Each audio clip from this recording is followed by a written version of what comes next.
thanks so much for your time, and Thank congratulations on this beautiful piece of work. It's kind of gave so much. It felt so many different things. It felt like watching a beautiful theatre piece. Felt like watching my mum and her sisters deal with grief. But it was such a gift as well. I think there's so much I think that people will take from it. What was the catalyst? What was the starting point for you in terms of writing it? Well, first off, thank you so much for those words. I mean, that was the thing, is like I was looking for something. Suddenly this thing that was so far away from with my parents was very, very close, and it was very clear where things were going. I also had this window of time before I really fully became a caretaker, and I needed something to cling on to that I love. Like where things were so out of control and unpredictable, filmmaking is the one spot that I've always, like, I love making films, and this was something I could bring in, and there's a sense of control that comes with making movies that I could bring into this and make some type of sense, and also approach things that I was definitely completely afraid of, but also had hopes about too. And so that's what set me down writing this one.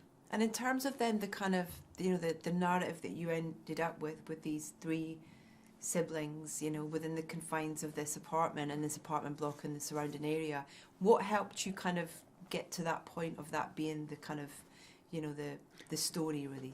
Yeah, I wake up early now at this age.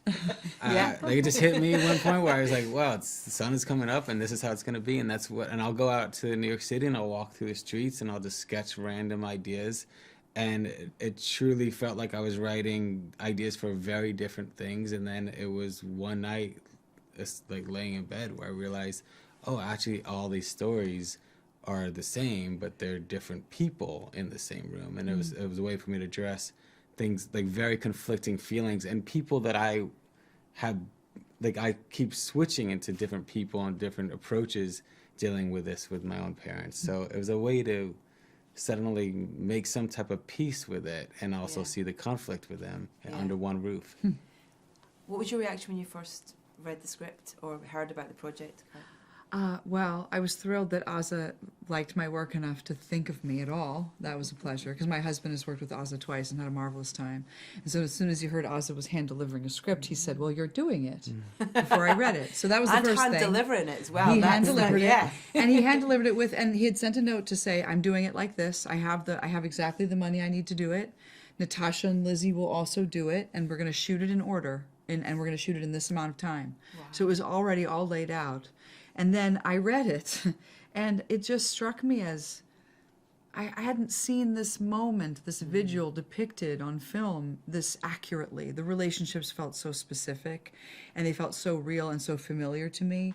And I am, in my way, also a Katie. I've said I often play highly verbal characters anyway, and I'm a theater person, but I can be quite controlling with my siblings, so I recognized her immediately. But I'm also a little bit of a Christina, you know, and I understand the disassociation of a Rachel.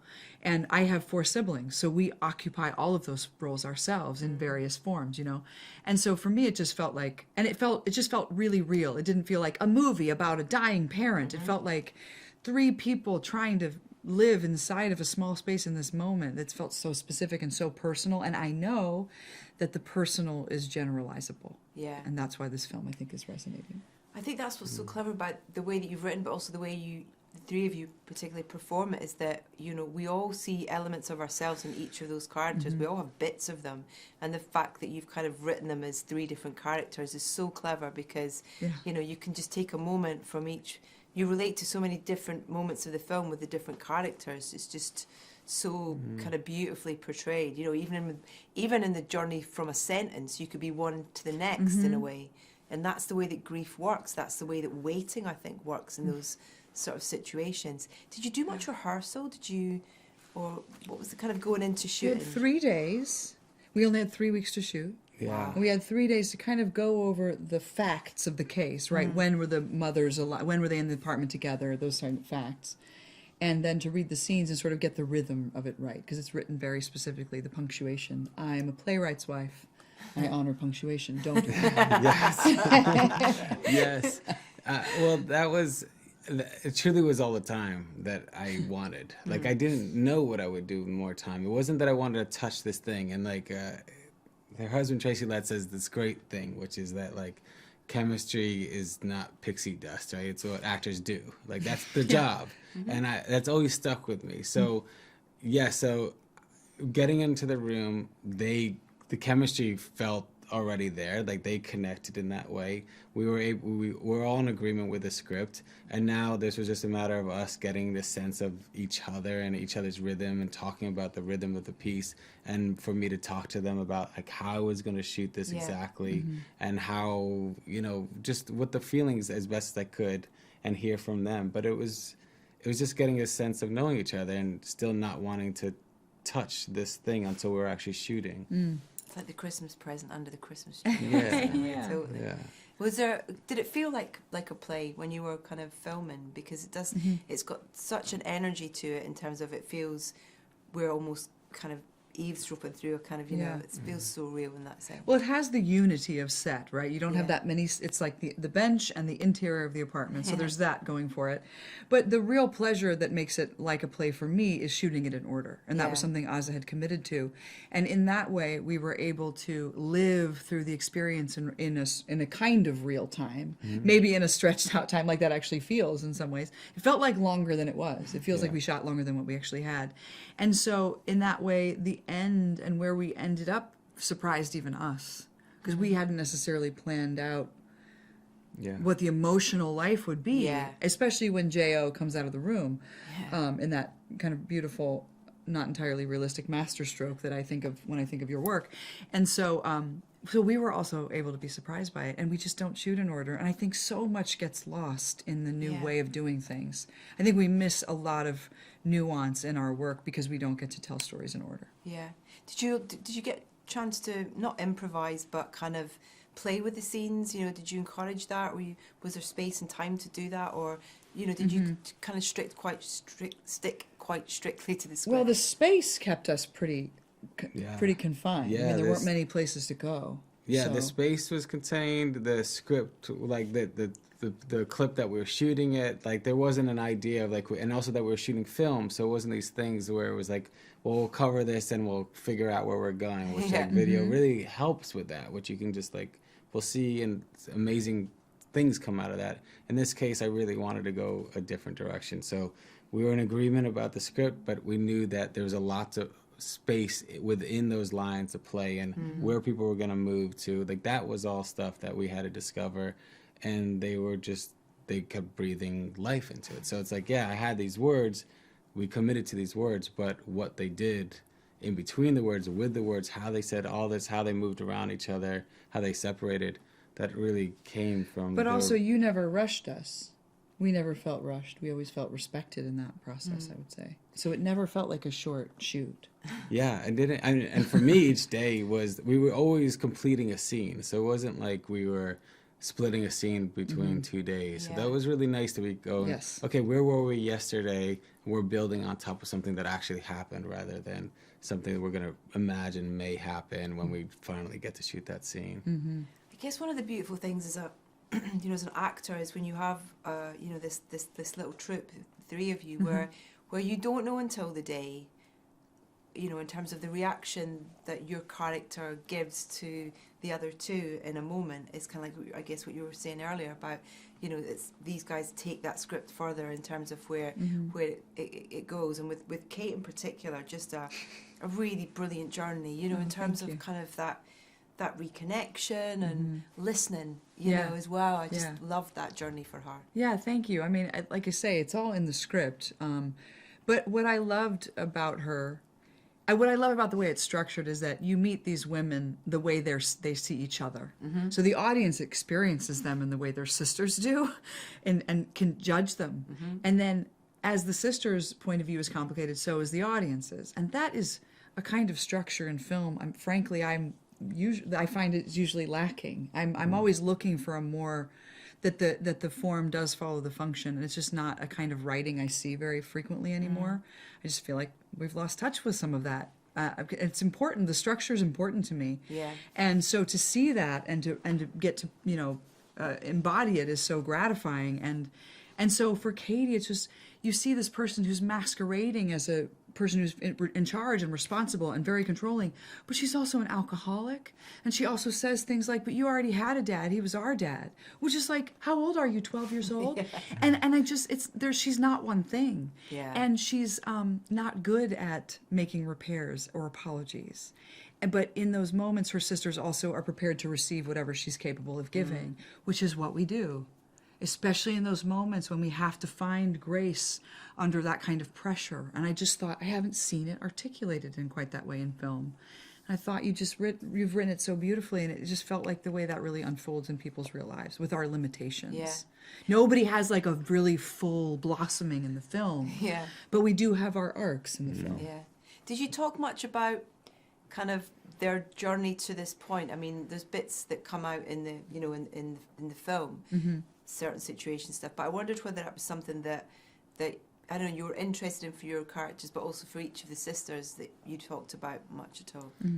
No, I mean there was an extensive conversation because I didn't think it was necessary. Like I knew what I had Yeah. on my hands, like, and I knew that she would ask if there was anything that. And I asked felt what like, kind of job we thought Katie had. I want to know her level of education. Yeah. I was interested in that. Yeah. And also, like, you know, just being quite dyslexic, all my math in terms of like when things happen, we're totally off. And she was Yeah. like, "Well, I would have been this age." And Yeah, and you're like, "Well, whatever." We fixed all that stuff. I also asked you to Like- give me the other side of the phone calls because I hate phone calls. Oh, That's that's right. interesting. And I find in scripts, I never understand why writers don't tell me what's going on both sides. Why they Yeah. make us imagine. We hear so clearly. and that and we so don't- tell yeah. me what it is. So that's what's the daughter saying Yes, to what her? is she just like write it? Is that so hard? I just like I find it all No, so. it's- It's like give me the actual rhythm of the thing, you know. But you Don't know, make me like imagine it. that is like these seem small, but this is what actually just having that conversation grounds it in this way. Yeah. That we go, oh, we have. I understand what she's approaching, how where the ground is, and how she's making this real and true. Yeah. And yeah, I wouldn't have thought of answering that. It just feels like, oh, it's whatever you want it to be. You'll hear this thing, but Right. like no, it was asking me to commit to something. Yeah, the apples, man. The apples was such a. That's kind of. But it's so interesting for us as audience members because we're almost kind of like, you know, with you and Lizzie's character, we're going, oh my god, you know, Right. God, what's she doing? And then, but that kind of almost like they're like almost like a character in a way, you know, and you're going, I'm an idiot. I'm an absolute, you know, I didn't ask, I didn't. Right, you make an Yeah, assumption. Absolutely, You make an and I assumption. thought that was just kind of like such a small thing, Yeah. but made such an impact, you know, in terms of Yeah. representing, you know, the kind of the assumptions that we That's we right. can make about people as well. And It's those just- callbacks, I mean, that's good writing. You Yeah. know, when you plant some seeds early in a film and then they you can harvest them later. I mean, that's just a kind of, again, quality that you just don't see very often that I'm always longing for in a screenplay. And I read a lot of scripts and I'm like, this isn't ready, or Yeah. you know, it's not as considered. And so Yeah. that's what you know.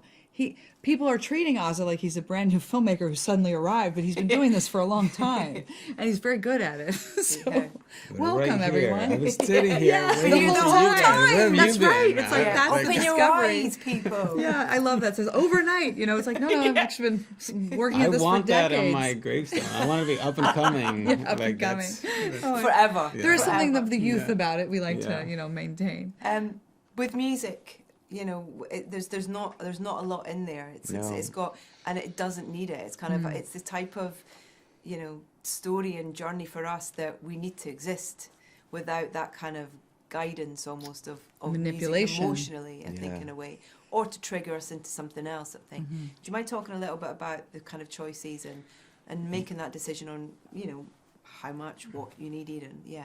Well, so not only did I print the script out and give it to the leads, I also printed out the script and gave it to the musician that I thought a lot about while writing it, this Rodrigo Amarante, who's became a friend at a certain point, but I was a fan of, and just like somebody whose music I just listened to, and I'm somebody that writes to music. It really kind of helps me just like isolate and separate from the world. And so I kept hearing his voice in the same way that I heard them, in terms of like just what he could bring this that potentially wasn't going to be on screen. And I also really loved whenever I'd hear about Harold Ahmad that that Hal Ashby cut it to Cat Stevens, but they were like not the finished recordings of it, and that he ultimately went back and said, okay, I'm going to use these recordings, and Cat Stevens said, well, let me re-record them over again, and he's like, no, this is how it's supposed to be. So I like that it was written just like that this music existed before the film did. So I gave it to Rodrigo. He came back with not only connecting with it in a deep way, but he also came back with some sketches of songs that became anchors. So like one of the main songs that kind of the film ends with, he gave it to me as a demo, just him singing in it. And it allowed me, I'd go to set listening to it. It allowed me just to keep remembering where I was aiming ultimately, because we were going to end with this song. So it just gave me a path forward. And there were some other tunes that he wrote that ultimately, like, yeah, we did wind up ultimately going through the film and saying maybe this is a spot that could be taken someplace else with music, and there's only a few of those spaces. But some of the stuff that he gave me, and the very first cue that you hear, which is like 20 minutes in, was the first thing that he dropped in. He was like, why don't you just drop it here and just see if what this feels like? And it just fit. And even later on, when I was thinking, oh, maybe if it came a little bit later and I just moved it frames, it didn't fit. It was something strange. Like it was all based on the script, though. Nothing based on anything visual. Wow. And I liked, That's wild. I liked that. It just felt like, oh yeah, this is the path forward. Did you have any conversations with him about? I mean, obviously, you kind of, there's almost like a lovely kind of full circle in terms of his work inspired in you, and then your writing inspired in him to create. But of even of a kind of instrumentation in things. Yeah. Well, so first, I mean, my relationship is different with Rodrigo. That I see him like quite a bit. So going through this with me and my folks, and him and his experiences with it, we were able to like just have that kind of cry together, just like, what is this and how does this? So there was like a different thing. Like, I don't want to go crying to you guys, but it's a little bit different with Rodrigo. So there was like that thing, but also we talked a lot about in the script it always talked about this like heartbeat monitor that's happening. Like there's like a metronome, that's constantly going on. And it's one thing to write that, but then suddenly to have the film be like, I'm going to actually add a beep throughout this film is like terrifying in a certain way, because you're like, am I throwing something off? And that was a lot of our conversation with like mine and Rodrigo's, which was like how to utilize that beeping, how to bring it, how that informed the music, the instrumentation, whether it was piano or whatever it was, that sometimes it really replicates, sometimes it's off rhythm, sometimes it's on rhythm, but it's always kind of like dealing with that there's a beat going on at some point, whether you hear it or not. And I try to play with the mix according to the characters, because you get used to those sounds, and so I could allow it to disappear when I felt like they would not hear it anymore. And then when it became like, I'm thinking of this person, then suddenly, am I listening for this? Oh yeah, he's still breathing. So clever. It's so important how music and sound design really feed into kind of the narrative and the way a story's told. And and Rodrigo's he studied film in Brazil. Like he understood. Like I could talk to him about it on a complete filmmaking level. It wasn't this like could sometimes with talking with the composers, and I wasn't asking him to be like, this wasn't me asking him to do a score. It was like, I want more Rodrigo Morante music. I feel like I tricked him into an album. Like there's a soundtrack coming out, and he has extra songs that just inspired that are not in the film, and so that will come out the same as when this. Oh, amazing! When this movie comes out on 20th, like there's a full, beautiful album of his, and he starts his tour here on the 20th. Actually, no way! Yeah. So he has a world. Yeah. So this is all sounding out. Yes, it's great. It's like a gift that keeps on giving. Yes, it really does. The essential. Amazing. My mum is one of 7 girls, and I can't wait for them all. There's 6 of them left. I want them all kind of sit down and watch this kind of together. I think it's just an incredibly powerful piece of work that kind of, I think for families who, whether they're going through grief, just uniting people, reminding them sort of about each other. and the kind of, you know, to talk and communicate, and yeah, it's a wonderful thing. That is the hope, and so Yeah. that's what I would want from this film. Great. Thank you so much. Thanks for your time. Thank you so much. Really nice to meet you. Our Thank pleasure. you. Thanks so much. Thank you so much.